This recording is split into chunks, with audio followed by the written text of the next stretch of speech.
Qué paradójica su circunstancia, señor secretario. Acude a esta soberanía a defender la catástrofe económica de un corrupto e inepto funcionario público que solo ha profundizado la pobreza y desigualdad en este país. Nos referimos a Luis Videgaray. Peor aún, defiende un proyecto presupuestal que solo profundizará las adversas condiciones de vida de los mexicanos. Pero no nos equivoquemos, usted es corresponsable de esta situación. Y es paradójico porque hasta hace unas semanas era usted responsable precisamente del área de combate a la pobreza. La intención de cerrar brechas de desigualdad se han topado con sus fallidas medidas económicas que han consolidado al país como pobre y desigual. En México, los más ricos tienen ingresos 23 veces mayores que los más pobres, mientras que el salario mínimo vigente es tan bajo que, aun si se empleara por completo a la adquisición de alimentos, no podrían adquirir los nutrientes necesarios para una vida digna. Durante el 2016, ustedes anunciaron recortes al gasto por 169,000 millones de pesos y, contrario a ello, esperan terminar el año con un sobreejercicio del gasto respecto al autorizado por este Congreso en el orden de los 485,000 millones. Es decir, recortan el gasto y terminan gastando más de lo autorizado. Entonces, ¿qué sentido tiene hacer recortes al gasto? ¿O los recortes al gasto son en su mayoría reasignaciones presupuestales, pasando por alto al Congreso? La grave situación que enfrenta la mayoría de la población se verá acrecentada con su propuesta de reducción presupuestal en sectores vitales y de difícil acceso para la población. Tan solo en educación se propone una reducción nominal del 12.3%, en salud del 8%, en el campo del 26.7% y en el desarrollo social de casi el 4%. En suma, en estos ramos se propone una reducción del orden de 74,000 millones de pesos, que equivale al 13.5% menos respecto al presupuesto aprobado para 2016, sin dejar de mencionar la eliminación del Fondo de Capitalidad para la Ciudad de México, que tuvo una reducción por 4,000 millones de pesos. Esto es absurdo, inconsistente y es una provocación. En cambio, triplican el presupuesto de la coordinación de la opinión pública de la Presidencia de la República y con 188,000 millones de pesos a bancos, televisoras y otros consorcios. ¿Les queda claro a quienes hacen más ricos y a quienes más pobres con estas medidas? ¿Por qué se condonan créditos fiscales a estas grandes corporaciones empresariales cuando navegamos en un mar de pobreza y desigualdad? Ante esta crisis económica en la que tenemos la mayor devaluación del peso en la historia reciente y un gran crecimiento de la pobreza y la desigualdad, desde el PRD hacemos un llamado a discutir un cambio de modelo económico necesario en nuestro país. Es cuanto, diputado presidente. Gracias, diputado López Sánchez. Tiene la palabra hasta por 5 minutos el doctor José Antonio Meade Curibreña. Quisiera yo empezar diciendo que no comparto en absoluto la valoración que hiciera el diputado de Luis Videgaray. Quisiera señalar que yo, en mi propia estimación, Luis Videgaray ha sido funcionario público comprometido, con gran emoción y con gran talento, y quisiera desde aquí enviarle no solamente un saludo, sino un reconocimiento. Fue para mí un gusto recibir de un funcionario con esas características la Secretaría de Hacienda y formar parte de nuevo de un equipo extraordinario que le ha servido siempre a México con temple y con emoción. Quisiera decir que en este gobierno sabemos coordinarnos, sabemos focalizar y sabemos aprovechar espacios y tecnologías para hacer las cosas mejor y con menos. Ese esfuerzo valdría la pena que se extendiera a algunas otras instancias y entidades. No estamos descubriendo absolutamente ni descobijando absolutamente ningún beneficiario de ningún programa social. Estarán ahí los apoyos para los estudiantes de educación media superior, de nivel básico, de nivel superior. Estarán ahí los apoyos para los subsidios ordinarios de las universidades. Estarán ahí los apoyos para las becas de quienes hoy las están recibiendo, quienes habrán de recibirlas en el futuro. está el gasto de infraestructura que apoya y mejora los niveles y las instancias que tenemos para proveer de servicios educativos. En materia de salud, hacemos también las cosas mejor. A través de compras consolidadas ahorramos recursos y gracias a ese ahorro de recursos podemos hoy enfrentar el mismo despliegue en materia de salud con un menor nivel de gasto. En materia de salud reconocemos también que este 2.2 millones de empleos que se han generado se traduce en que el IMSS hoy le ofrezca beneficios a esos trabajadores y a sus beneficiarios, de nuevo liberando espacio de gasto para el sector salud. El esfuerzo lo estamos haciendo nosotros, lo estamos asumiendo en el gobierno.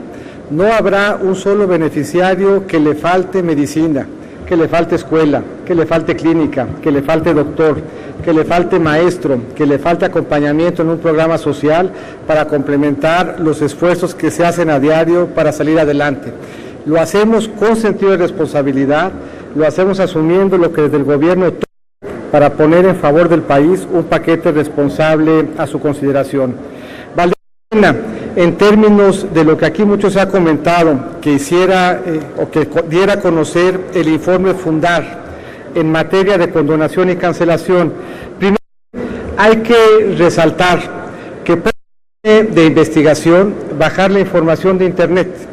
Esta es información que hace pública el SAT, que el SAT en donde el SAT propició un cambio de ley para que a partir del 2015 se conociera el nombre, el monto y el RFC de cualquiera que recibiera una condonación o una cancelación. Pero puesto a hacer algo más que solamente bajar de Internet y hacer algo más que solo reproducir lo que dice el periódico, se daría uno cuenta que las condonaciones fundamentalmente se explican por procesos concurrentes.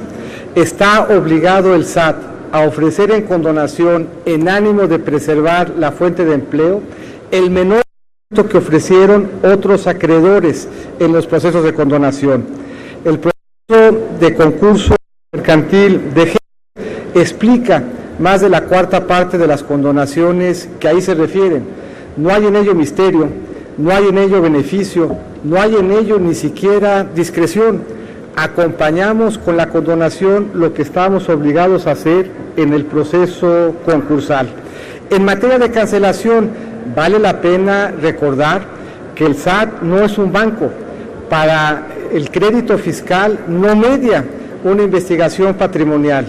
Quien en México, por las razones que sea, pierde su patrimonio, el resultado de la falta de patrimonio es justamente la cancelación. Si la falta de impuestos y la falta de patrimonio se desprende de una actitud de mala fe, se persigue. El 60% de los casos, de los 20 que ahí se reportaron, hoy enfrentan denuncias penales. Y en demás casos, estamos absolutamente ciertos que no media patrimonio y de ahí da lugar la cancelación. Este no es un ejercicio gratuito del gobierno, no es una concesión graciosa, no sino depuración contable de quien no tiene patrimonio y que de manera lícita con cargo a ello no hizo frente a su obligación tributaria o a la condonación que resulta de preservar el empleo al amparo de las propias, no solamente facultades, sino obligaciones que impone la Cámara. Muchas gracias. Para los comentarios correspondientes, el diputado Sergio López Sánchez. Hasta por 3 minutos.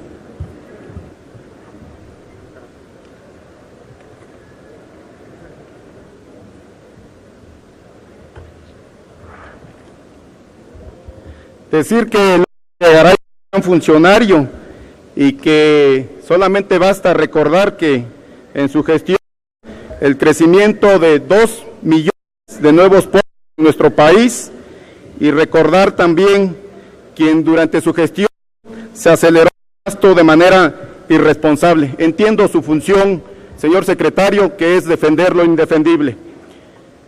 Señor secretario, después iniciar la revisión del paquete económico, hay que recordar que debe ser el Estado el gran rector del desarrollo nacional. El Estado debe mediar, dirigir y conducir el proceso social y económico. Sin su activa participación, el crecimiento y desarrollo social no se pueden garantizar y y mucho menos será posible aspirar a que el desarrollo del país sea integral y sustentable. Para el PRD, el principal instrumento de intervención es el presupuesto público. Por esto, nos preocupa y alertamos desde ahora que el Ejecutivo presenta a esta soberanía un paquete presupuestario deliberadamente restrictivo por el lado del gasto y la inversión para dar continuidad a una dinámica de endeudamiento creciente que castiga, entre otros rubros, al gasto social. Por ello, en el PRD estamos convencidos de que para tener un debate abierto y consistente del gasto, tenemos que dar y transparentar primero los ingresos públicos. Estamos ciertos que para tener una mayor disponibilidad de recursos para el gasto social y el bienestar de la ciudadanía, la primera medida que ustedes tendrían que asumir es la revisión a profundidad de la estructura de gastos fiscales, que por cierto, en los últimos años han sido crecientes. En la actualidad suman más de 670,000 millones de pesos. Creemos que estos gastos fiscales deben de reducirse a partir de una estricta evaluación y seguramente tendremos como resultado la eliminación de algunos regímenes y como consecuencia la disponibilidad de mayores recursos para el gasto social. Vale la pena preguntarle, señor secretario, ¿cuál es su posición sobre los crecientes gastos fiscales a la luz de los escándalos que a últimas fechas se han dado a conocer respecto a enormes condonaciones fiscales? Señor secretario, es verdaderamente cuestionable e inconsistente que ustedes continúen profundizando un modelo restrictivo que ha demostrado costos crecientes no solamente sociales, sino económicos. ¿Por qué reducir el gasto en educación y en ciencia y tecnología si lo que se requiere es incorporar al país en la economía del conocimiento? Esto ustedes asumen en la defensa de la reforma educativa, pero como podemos ver, esto no se ha cumplido ni se cumplirá con estos recortes. Si el gobierno actúa en el manejo de las finanzas públicas con la mitad de la eficacia con que genera la corrupción, estaríamos cerca de llegar al primer mundo. Muchas gracias. Gracias, diputado López Sánchez.